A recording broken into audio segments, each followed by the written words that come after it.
There are buildings the government says no longer exist. No address, no staff, no official record. But people kept going inside them. And some of those people never came out.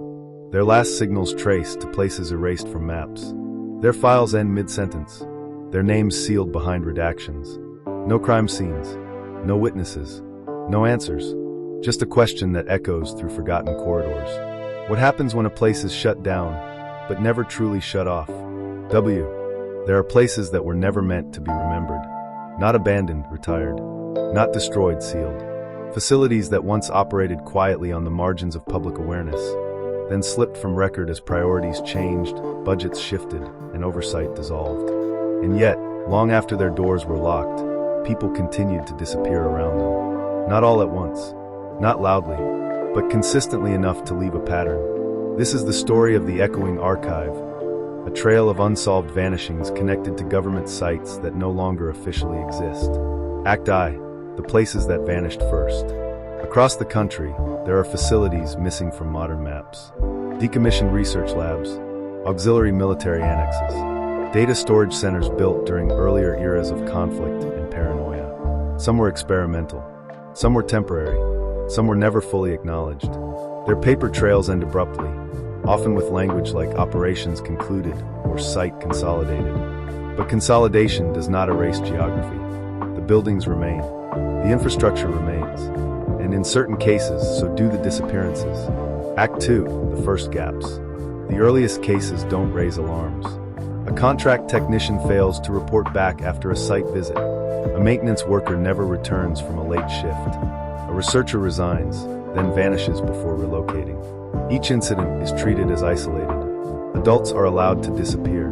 But when files are examined years later, investigators notice something unsettling. The last known locations cluster, not around cities, not around highways, but around defunct federal properties. Act 3, the archives that don't answer. Requests for information reveal little. Records are incomplete. Personnel rosters are redacted. Incident logs are missing pages. In several cases, agencies deny ownership of the sites entirely, despite satellite imagery confirming their existence. Local law enforcement is left with jurisdictional uncertainty. Federal agencies defer responsibility. Private contractors dissolve. Oversight evaporates. The cases stagnate. And the archive begins to echo, with questions, not answers. Act 4, the last contacts. Witness accounts follow a familiar structure. The missing person was calm, focused, unafraid. They mentioned unusual access permissions, unexpected schedule changes, unplanned site visits. One individual told a colleague they were asked to verify something that wasn't on the original scope. Another said the facility was still powered, even though it wasn't supposed to be. In several cases, final phone signals placed the missing individual inside restricted zones, areas marked inactive for decades. After that, communication ends. Phones do not move again. Act V, the facilities themselves. Those who have managed to enter these sites describe them the same way. Silent, intact, wrong. Equipment remains in place. Rooms are labeled. Warning signage hasn't been updated, only ignored. Some systems are inexplicably operational. Lights flicker. Climate controls hum. Doors respond to access cards that should no longer exist. There are no signs of struggle. No blood. No damaged exits. Just evidence of presence and departure without documentation. Act 6, the pattern emerges. When timelines are overlaid, investigators identify correlations. Disappearances occur during periods of administrative transition, agency mergers, oversight restructuring, budget freezes. Moments when responsibility is unclear.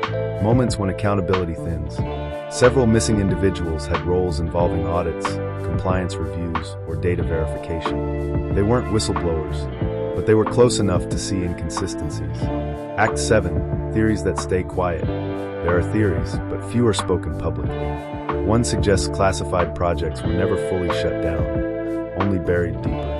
Another proposes that some facilities were used as off-record storage for sensitive materials long after official closure.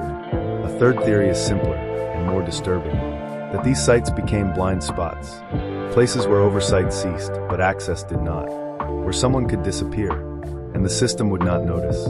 Act 8, the families left behind. families encounter a different kind of silence. They are told investigations are ongoing, but receive no updates. They are told records are unavailable, but never why. They are told time has passed, as if time explains absence. In some cases, they receive personal effects weeks later. Keys, wallets, badges, items logged into evidence, but never recovered from a scene, as if someone placed them there afterward. Act 9. The facilities today. Many of these sites are now fenced off. Others remain unsecured. A few have been repurposed, turned into storage, offices, or training grounds. But beneath the renovations, the old layouts remain. And with them, unanswered questions. How many people entered? How many left? And who was still watching when the lights were supposed to go out? Final thought. The most unsettling part of these cases is not what we know. It's what was designed not to be remembered. Facilities erased from public record. Projects concluded without closure. People who vanished into administrative silence. Because when a place disappears from oversight, it doesn't stop existing. It just stops answering. And somewhere inside the echoing archive, the files remain open. Not because they are active, but because no one can prove they ever truly closed.